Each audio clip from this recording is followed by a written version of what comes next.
Hello అండి. అందరూ ఎలా ఉన్నారు? నేను బాగున్నాను. మీరందరూ కూడా బాగుండాలని మనస్ఫూర్తిగా కోరుకుంటున్నాను. ఇవాళ మరొక వీడియోతోటి మళ్ళీ మీ ముందుకు వచ్చానండి. ఇవాళ ఒక మోటివేషనల్ టాపిక్ మాట్లాడదామని వచ్చాను.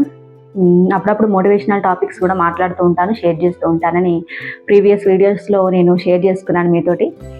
ఈరోజు కూడా ఒక మోటివేషనల్ టాపిక్ షేర్ చేస్తున్నాను.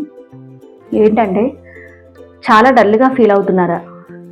మానసికంగా చాలా ఒత్తిడిగా అనిపిస్తుందా? సొసైటీలో పరిగెత్తుతున్నాం, ఈ పరుగుల పోటీలో గెలవలేకపోతున్నామే అన్న బాధ మెలుగుతుందా? ఒంటరితనంగా అనిపిస్తుందా? ఈ లోకంలో నేను ఒక్కదాన్నే ఉన్నాను, ఇంకెవరు లేరు నాతోటి అని ఒంటరిగా ఫీల్ అవుతున్నారా?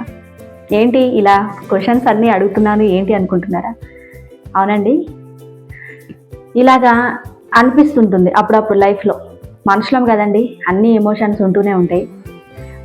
కష్టం ఉంటుంది, సుఖం ఉంటుంది, మానసిక ఒత్తిళ్ళు ఉంటాయి, అన్నీ ఉంటాయి. అది మగవాళ్ళకైనా ఆడవాళ్ళకైనా ఇద్దరికీ ఉంటాయి. సేమ్, ఎవరు ఎక్కువ కాదు, ఎవరు తక్కువ కాదు ఈ విషయంలో.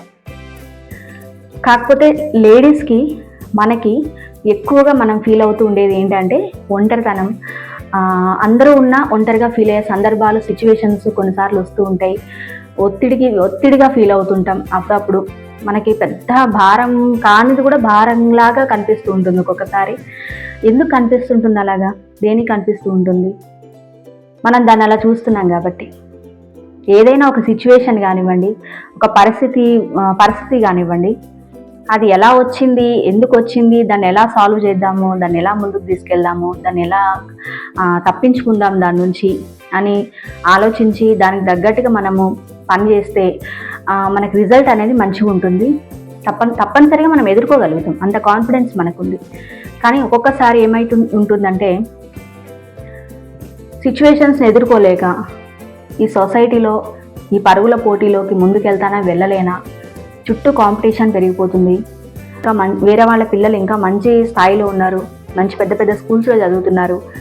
మా పిల్లలు చిన్న స్కూల్లో చదువుతున్నారు, నేను చదివించలేకపోతున్నాను, నేను ఆస్తులు సంపాదించలేకపోయాను, నేను బంగారం సంపాదించుకోలేకపోయాను, నాకంటూ నేను ఏమీ వెనకేసుకోలేకపోయాను, ఏంటి పెద్ద గొప్పగా అయితే నేను బతకలేకపోతున్నాను.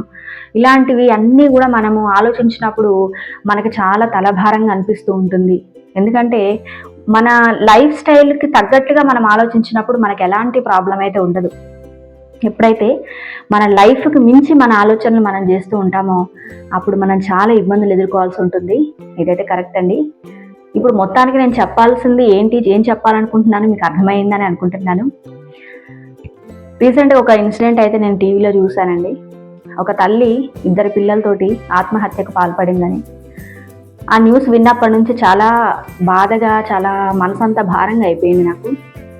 ఎందుకు అలా చేయాల్సి వచ్చింది ఏంటి అనేది తన పర్సనల్ విషయం, అది మనకు తెలియదు. కాకపోతే ఏదేమైనా సరే అలా చేయడం అనేది కరెక్ట్ కాదు. ఏదైనా బ్రతికి ఉండి పోరాటం చేసుకోవాలి.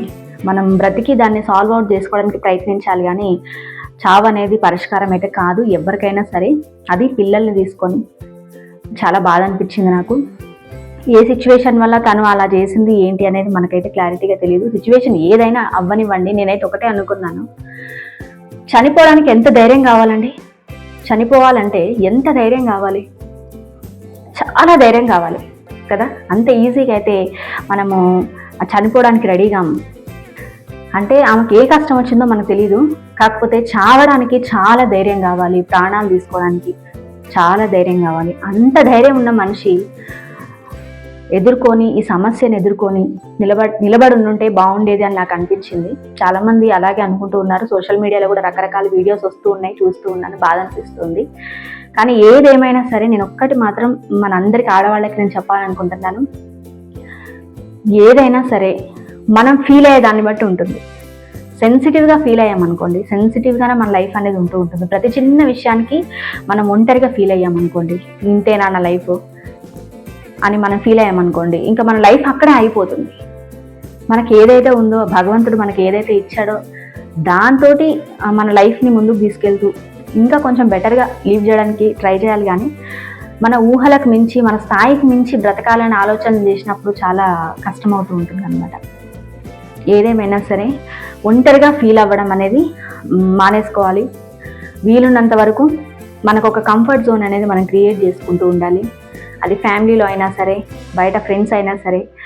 మనం ఒంటరిగా ఎక్కువ శాతం అయితే ఒంటరిగా ఉండడానికి అయితే ప్రయత్నించొద్దండి. మనకు తెలిసిన వాళ్ళు, మన ఫ్రెండ్స్ కానివ్వండి, మనకు మంచి సర్కిల్ ఎవరైతే ఉంటారో మన చుట్టూ ఉన్న సర్కిల్లోనే ఫ్రెండ్షిప్ చేయడం. ఇంట్లో పనులన్నీ అయిపోయి, ఇంట్లో ఉన్న లేడీస్ ఇప్పుడు హౌస్ వైఫ్లు అయితే ఇంట్లో పనులన్నీ చేసుకొని ఏదో ఒక హాఫ్ అన్ అవర్ 1 అవర్ బయటకు వెళ్ళి సరదాగా కూర్చొని మాట్లాడుకుంటే మన మనసులో ఉన్న ప్రెషర్ అంతా బయటకు వెళ్ళిపోతూ ఉంటుంది. ఇంకా ఇంట్లోనే 24 గంటల టీవీకి అతుక్కొని ఫోన్ చూసుకుంటూ, టీవీ చూసుకుంటూ ఇక ఇలాగే టైం స్పెండ్ చేసాం అనుకోండి, మనకి ఒంటరితనం అనేది ఎక్కువైపోతుంది. ఈ మధ్యన ఫోన్లు వచ్చినప్పటి నుంచి అందరూ ఫోన్లలోనే ఉంటున్నారు. జనాలతో మాట్లాడడం కూడా చాలా తక్కువైపోయింది. నేనైతే ఎంత పని ఉన్నా ఈ వీడియోలు తీసుకుంటూ కానివ్వండి, ఇంట్లో కానివ్వండి, నాకు ఉన్నంత టైం వరకు ఇంట్లో పనులు చేసుకుంటాను. అప్పుడప్పుడు నాకు మైండ్ బాగాలేదు, నాకు మైండ్ రిలాక్స్ అనిపించట్లేదు, చికాగ్గా ఉంది అనిపించింది అనుకోండి, వెంబటే నేను నా ఫ్రెండ్స్ దగ్గరికి వెళ్ళిపోవడమో, లేకపోతే బయట కూర్చోవడమో, లేకపోతే పిల్లలతోటి టైం స్పెండ్ చేయడమో, ఆ పిల్లలతోటి ఏదో ఒకటి మాట్లాడడం, ఇట్లా జనాల్లో ఎక్కువగా ఉండడానికి ట్రై చేస్తూ ఉంటాను.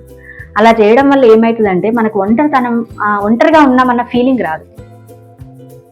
ఇదన్నమాట. మొత్తానికి ఏదైనా సరే మనం క్రియేట్ చేసుకునే దాన్ని బట్టి మన లైఫ్ స్టైల్ ఉంటుందండి. ఒంటరిగా అయితే ఎప్పుడు ఫీల్ అవ్వద్దు. అందరం కూడా హ్యాపీగా, సంతోషంగా, ఆ కాంపిటీషన్ లేకుండా. ఇప్పుడు ఈ మధ్యన కాంపిటీషన్ కూడా చాలా ఎక్కువైపోయింది. పెద్ద పెద్ద స్కూల్స్ వచ్చేసినాయి. మా జనరేషన్ అప్పుడు చూసుకుంటే, మా జనరేషన్లో కూడా చాలామంది పెద్ద స్కూల్స్లో చదివిన వాళ్ళు ఉన్నారు. మేమందరం గవర్నమెంట్ స్కూల్లోనే చదువుకున్నామండి. గవర్నమెంట్ స్కూల్లో చదువుకొని మంచి మంచి స్థాయిలోకి వెళ్ళిన వాళ్ళు కూడా చాలామంది ఉన్నారు. పరిస్థితులు, సిచ్యువేషన్స్, టైము అన్నీ కలిసి రావాలి. మనం అనుకుంటే కాదది. గొప్ప స్కూల్స్లోనే చదివితేనే మన పిల్లలు గొప్ప స్థాయికి వెళ్తారు అని అనుకోవడానికైతే లేదు. వాళ్ళ టాలెంట్ని బట్టి, వాళ్ళ టైం బట్టి, వాళ్ళ సిచ్యువేషన్స్ని బట్టి వాళ్ళ అభివృద్ధి అనేది ఉంటుంది. ఇంకా అదొకటి. ఇంకా ఇంట్లో కూడా మనం ఈ మధ్యన బంగారం రేటు కూడా చాలా, గోల్డ్ రేటు కూడా చాలా పెరిగిపోయింది. దీనివల్ల కూడా మహిళలు చాలా మానసిక డిప్రెషన్కి గురవుతున్నారు. ఇంకా నాలాగా ఆడపిల్లలు ఉన్న తల్లుల పరిస్థితి ఏంటి చెప్పండి?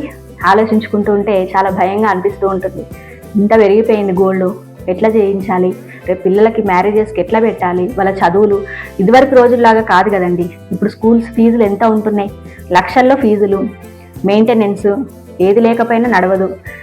అన్నిటికన్నీ ఇంట్లో ఫుడ్ కాంప్రమైజ్ అయ్యేది లేదు, బట్టలు కాంప్రమైజ్ అయ్యేది లేదు, ఫీజులు కాంప్రమైజ్ అయ్యేది లేదు, ఖర్చులు కాంప్రమైజ్ అయ్యేది లేదు. వీటన్నిటిని బ్యాలెన్స్ చేసుకుంటూ బంగారం కూడబెట్టాలి అన్నది కూడా చాలా పెద్ద టాస్క్ లాగా అయిపోయింది. ఇప్పుడున్న కాస్ట్ని బట్టి చాలా పెరిగిపోయింది. ఇవన్నిటి వల్ల కూడా కొంచెం డిప్రెషన్, ఇంకా ఫీజులు లక్షల్లో. ఇంకా 10th దాటిన తర్వాత కాలేజెస్కి అలా వెళ్ళాలి, జాయిన్ చేయాలి పిల్లలు అంటే లక్షల అమౌంట్ కట్టాల్సి వస్తుంటుంది. ఆ టెన్షన్ కూడా చాలా మందికి ఉంటుంది. ఏదేమైనా సరే ఈ కాలం అనేది మారిపోయింది. చాలా ప్రెషర్ అనేది మనుషుల మీద ఒత్తిడి అనేది పడిపోయిందండి, చాలా పడిపోయింది. ఎంత డబ్బులు సంపాదించినా సరే సరిపోలేని కాలం అయితే వచ్చేసింది అనమాట. కాకపోతే ఒకటి, కాలానికి అనుగుణంగా కాంపిటీషన్ అనేది లేకుండా, కాంపిటీషన్ ఒక లెవెల్లో పెట్టుకుంటే ప్రాబ్లం ఏముండదు. మనకి ఎంతవరకు వీలవుతుందో అంతవరకు కాంపిటీషన్ పెట్టుకుంటే పర్వాలేదు. మన స్థాయికి మించి కాంపిటీషన్ పెట్టుకుంటే ఇలాగ ప్రాణాల మీదకి వచ్చే అవకాశం ఉంటుంది. ఏదేమైనా సరే గోల్డ్ రేటు పెరగనివ్వండి, వెండి రేటు పెరగనివ్వండి, వస్తువుల రేట్లు పెరగనివ్వండి, ఏదేమైనా సరే మన జీతాలు తక్కువనే ఉండనివ్వండి. అన్నీ పెరుగుతున్నాయి, జీతాలు కూడా పెరగచ్చుగా. జీతాలు తొందరగా పెరగండి, టైం పడుతుంది. ఒక్కొక్కసారి పెరుగుతూ ఉంటాయి, ఒక్కొక్కసారి తగ్గుతూ ఉంటాయి. పెద్ద ఎంప్లాయీస్, పెద్ద జాబులు చేసే వాళ్ళకైతే ప్రాబ్లం ఏముండదు. చిన్న వ్యాపారాలు, చిన్న ఉద్యోగాలు చేసుకునే వాళ్ళు, కూలీ పనులు చేసుకునే వాళ్ళు చాలా ఇబ్బందులు ఎదుర్కోవాల్సి వస్తూ ఉంటుంది. ఇంకా ఒక ఆడపిల్లకి పెళ్లి చేసి పంపించాలి ఈ రోజుల్లో అంటే చాలా పెద్ద టాస్క్ అనమాట. ఏదేమైనా నేను ఒక్కటైతే చెప్పగలుగుతాను, భగవంతుడు మనల్ని సృష్టించింది భగవంతుడు. మనకి ఏం కావాలి, ఎప్పుడు ఏం కావాలి, ఎప్పుడు ఏమి ఇవ్వాలి, ఎలా ఇవ్వాలి అనేది ప్రతి ఒక్కటి కూడా ఆయనకు తెలుసు. సో దేని గురించి కూడా ఎక్కువగా ఆలోచించవద్దు, దేని గురించి కూడా ఎక్కువగా టెన్షన్ అవ్వద్దు, మానసిక ఒత్తిడి తీసుకోవద్దు. బంగారం 2 లక్షలు కానివ్వండి, 3 లక్షలు కానివ్వండి, 8 లక్షలు, 10 లక్షలు కానివ్వండి, ఏం చేస్తాం? పెరిగేదాన్ని మనం ఆపలేం కదా. దాని గురించి మనం ఆలోచించి మన ఆరోగ్యం పాడవుతుంది తప్ప మనం ఏం చేయలేం. మనకి వీలున్నంతలో మన పిల్లల్ని చక్కగా చదివిపించి, వాళ్ళకు ఒక మంచి జ్ఞానాన్ని ప్రసాదించి, విద్యావంతులను చేసి, వాళ్ళని సొసైటీలోకి మనం చూపించామనుకోండి, ఒక మార్గదర్శకుల్లాగా వాళ్ళని ముందుకు తీసుకెళ్ళి వాళ్ళకి సొసైటీ ఏంటి, చదువు ఏంటి, ఎలా ఉండాలి, ఎలా ప్రవర్తించాలి, ఇవన్నీ నేర్పించి ఒక మంచి చదువుని వాళ్ళకి అందించామనుకోండి, ఆ చదువే వాళ్ళని బ్రతికిస్తుంది. బంగారం పెరిగింది, వెండి పెరిగింది, ఇవన్నీ ఆలోచించుకోవద్దు. ఇంకా అవి ఉంటూనే ఉంటాయి. మనం ఇవన్నీ ఫీజులు కట్టుకుంటూ ఇంట్లో నడిపించుకుంటూ మనకు చేతనైనంత వరకు మనం అంతో ఇంతో కూడేసుకొని తులాలు కొనలేకపోయినా గ్రాములన్నా కొనగలిగే శక్తి అయితే ఉంటుంది కదండి. వెనకటికి తులాలు కొనేవాళ్ళు, ఇప్పుడు గ్రాముల కాలానికి వచ్చింది. సరే, ఎంత వీలైతే అంత వాళ్ళ పెళ్ళిళ్ళ టయానికి కూడబెట్టుకుంటూ ఉండాలి. గ్రాము కొనుక్కున్నా సరిపోతుంది. ఇప్పుడు లైట్ వెయిట్లో కూడా చాలా మంచి మంచి జ్యువెలరీ అయితే వస్తుందండి. కాకపోతే మనకి తరుగు అమ్మినప్పుడు తీసేసినప్పుడు తరుగు ఎక్కువ పోతుంది, కానీ లైట్ వెయిట్లో కూడా జ్యువెలరీ వస్తుంది. టెన్షన్ పడాల్సిన అవసరం ఏం లేదు. తులాలలో కొనలేకపోయినా గ్రాములలో అయినా సరే కొని స్టోర్ చేసుకోండి. టెన్షన్ ఎక్కువ తీసుకోవద్దు. పిల్లల చదువుల మీదనే దృష్టి పెట్టాలి. మనకి ఎంతవరకు వీలవుతుందో అంతవరకు ఖర్చులు పెట్టుకుంటూ, అంతవరకు పిల్లలను చదివించుకుంటూ, అంతవరకు ఫుడ్ తీసుకుంటూ. ఫుడ్ విషయంలో కూడా అండి, కొంతమంది చెప్తూ ఉంటారు, మేము మా ఇంట్లో రకరకాల తింటూ ఉంటాం, రకరకాల మంచి మంచి వెరైటీ తింటూ ఉంటాం, మంచి కాస్ట్లీ ఐటమ్స్ తింటూ ఉంటాం అని చెప్పుకుంటూ ఉంటారు. సరే, అది వాళ్ళ పరిస్థితి, వాళ్ళ వీళ్ళని బట్టి వాళ్ళు తింటూ ఉంటారు. అందరి ఇళ్లలో అది పాసిబుల్ కాదు కదండి. వెనకటికి కారం వేసుకొని తిని బతికామండి. కారం వేసుకొని తిని బ్రతికి ఈ విధంగా అయితే మా లైఫ్ స్టైల్ ఉంది. ఇంకా ఇప్పుడు అంత ఘోరం అయితే కాదు కదా. ఇప్పుడు అన్ని వెరైటీస్ వెజిటేబుల్స్ వస్తున్నాయి, రకరకాల ఫ్రూట్స్ అందుబాటులోకి వస్తున్నాయి, అంతో ఎంతో కొనుక్కునే శక్తి కూడా మనకు అందుబాటులో ఉంది. అన్ని రకరకాలుగా మనం ఎంజాయ్ చేస్తూనే ఉన్నాం. వెనకటితో కంపేర్ చేస్తే ఇప్పుడైతే కొంచెం పర్వాలేదు అనిపిస్తుంది. ఏదైతే బెటర్గా ఉంటుందో దాని గురించి ఆలోచించుకుంటూ ఉన్న దాంతో హ్యాపీగా లైఫ్ని లీడ్ చేసుకోవాలి. ఎక్కువగా మానసికంగా ప్రెషర్ తీసుకోవద్దు. ఎవ్వరి గురించి ఎక్కువగా ఆలోచించొద్దు. మనల్ని తక్కువ చేసి ఎవరైనా మాట్లాడుతున్నారంటే వాళ్ళ దగ్గరికి మనం వెళ్ళొద్దు, వాళ్ళ పక్కన కూర్చోవద్దు ఫస్ట్ ఆఫ్ ఆల్. ఇంకా ఫ్రెండ్షిప్లో కూడా కొన్ని ఉంటాయండి. కొంతమంది ఎలా ఉంటారంటే మనల్ని అర్థం చేసుకొని మన స్థాయికి ఇంపార్టెన్స్ ఇవ్వరు. మనకి ఇంపార్టెన్స్ ఇచ్చే ఫ్రెండ్స్ ఉంటారు. మన దగ్గర బంగారం ఉందా, డబ్బులు ఉన్నాయా, మంచి బట్టలు ఉన్నాయా, ఇలాంటివన్నీ చూసి మన దగ్గర ఫ్రెండ్షిప్ ఎవరైతే చేస్తారో వాళ్ళకి దూరంగా ఉంటే మనశ్శాంతి ఉంటుంది. మన దగ్గర ఏమీ లేకపోయినా సరే మనతోటి మాట్లాడే వాళ్ళు, మన మాటకు విలువిచ్చే వాళ్ళు, మన స్నేహాన్ని కోరుకునే వాళ్ళు, అలాంటి వాళ్ళకి దగ్గరగా ఉంటే మనశ్శాంతి ఉంటాం. ఫ్రెండ్స్ లేరు, బయటకు ఎక్కడికి వెళ్ళలేకపోతున్నాం, జనాల్లో మాట్లాడలేకపోతున్నాం, ఒక్కళ్ళమే ఇంట్లో ఉండలేకపోతున్నాం, ఏంటి ఆ జాబు ఇల్లు, లేకపోతే ఇంట్లోనే ఉంటున్నా, జాబ్ చేయట్లేదు, ఈ టెన్షన్స్, ఈ ఒత్తిడి, ఇదంతా ఎలా భరించాలి ఏంటి అని అనుకుంటూ ఉన్నప్పుడు ఏం చేయాలంటే బుక్స్ పెట్టుకోండి. మీకు నచ్చిన ఏదో ఒకటి స్టోరీయో, దేవుని పాటలో, దేవుని శ్లోకాలో మనకి చక్కగా ఫోన్లో యూట్యూబ్లో కొట్టేస్తే వస్తూ ఉంటాయి. ఏదో ఒకటి బుక్లో రాయడం అలవాటు చేసుకోండి. లేకపోతే దేవుడి నామాలో శ్రీరాముడి పదం రాయడం, శ్రీరామ అని రాయడం, రామకోటి రాయడం, ఇలా రకరకాలుగా అందుబాటులో ఉంది. పుస్తకాన్ని మించిన మంచి మిత్రుడు లేడు అని అంటూ ఉంటారు కదా. అలాగా మనకి మిత్రులు బయట బాగలేరు అన్నప్పుడు ఇంట్లోనే మనం ఒక మిత్రుని క్రియేట్ చేసుకోవచ్చు. బుక్స్ చదవడం, బుక్స్ రాయడం, పెయింటింగ్ వేయడం, కలరింగ్ వేయడం, మనకు వచ్చిన పని మిషన్ కుట్టుకోవడం, ఇంట్లో ఏదో ఒక పని చేసుకోవడం. లేదు బయటికి వెళ్ళి జాబ్ చేసి మళ్ళీ ఇంట్లో వచ్చి ఇంట్లో చేస్తున్నాం, అలసిపోతున్నాం, మాకు టైం ఉండట్లేదు అంటే ఆ ఉన్న టైంలోనే ఏదో ఒకటి హ్యాపీనెస్ చిన్నదో పెద్దదో క్రియేట్ చేసుకుంటూ ఉండాలి.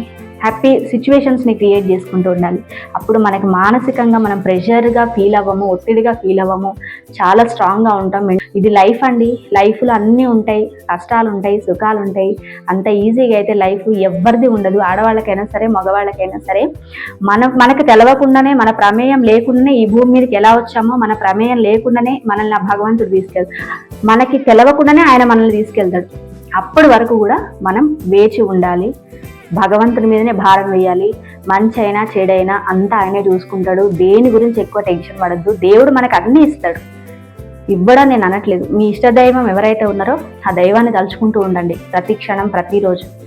కాకపోతే కొంచెం లేట్ అవుతుండొచ్చేమో. మనకు కావాల్సింది మంచిదైనప్పుడు అది మనకు ఉపయోగపడుతుంది, 10 మందికి ఉపయోగపడుతుంది, మంచి విషయం అని అనుకున్నప్పుడు భగవంతుడు తప్పకుండా మనకి ఇస్తాడండి. ఎవరికి ఏది ఇవ్వాలో అన్నీ ఇస్తాడు. దేవుడు మాత్రం ఇచ్చేది పక్క. మనుషులు మోసం చేస్తారేమో కానీ దేవుడైతే మోసం చేయడండి. ఇదైతే పక్క. ఓపిక పట్టాలి. పేషెన్స్ అనేది చాలా ఇంపార్టెంట్. దేవుడు మనకు కావాల్సింది ఏ టైంకి ఎలా కావాలో అలా ఇస్తాడు. దేవుడు మోసం చేయడు. కొంచెం టైం పడుతుండొచ్చు. ఎక్కువ దేని గురించి ఆలోచించకండి, స్ట్రెస్గా ఫీల్ అవ్వకండి. వీలైనంత వరకు ఏదో ఒక వ్యాపకాన్ని క్రియేట్ చేసుకోండి. అది మంచి వ్యాపకం అయి ఉండాలి. మైండ్ని ఎప్పుడు బిజీగా చేసుకోండి. మరీ బిజీ అయిపోతే కూడా టెన్షన్స్ ఎక్కువైపోతాయి. మరీ బిజీగా కాకుండా అప్పుడప్పుడు మనం కొంచెం రిలాక్స్ అవ్వడానికి మనకి మనం టైంని, స్పేస్ని క్రియేట్ చేసుకుంటూ ఉండాలి. అదే ఫ్రెండ్స్, నేనైతే ఈ విషయం గురించి అయితే మాట్లాడాలని ఈరోజు వీడియో చేశాను. మెంటల్గా, ఫిజికల్గా ఒత్తిళ్ళని తగ్గించుకునే క్రమం వైపు ఆలోచించండి. కాంపిటీషన్ వైపు వెళ్ళకండి. వీలున్నంత వరకు లైఫ్ అనేది హ్యాపీగా ఉంటుంది. ఏది కూడా హార్ట్కి బాగా తీసుకోకూడదు, లైట్గా తీసుకుంటూ ఉండాలి కొన్ని సిచ్యువేషన్స్. ఇంతే ఫ్రెండ్స్, నాకు తెలిసిన విధానంలో అయితే నేనైతే ఈరోజు మీతోటి వీడియోలో షేర్ చేసుకున్నాను. లేడీస్ స్ట్రాంగ్గా ఉండాలి, మెంటల్గా, ఫిజికల్గా. ఇది ఫ్రెండ్స్ నేను చెప్పాలనుకున్నాను. ఇంతవరకు ఈ వీడియో చూసినందుకు థ్యాంక్ యూ ఫ్రెండ్స్. మరొక మంచి వీడియోతో మళ్ళీ మీ ముందుకు వస్తాను. అంతవరకు ఉంటాను మరి. Bye bye. Thank you for watching.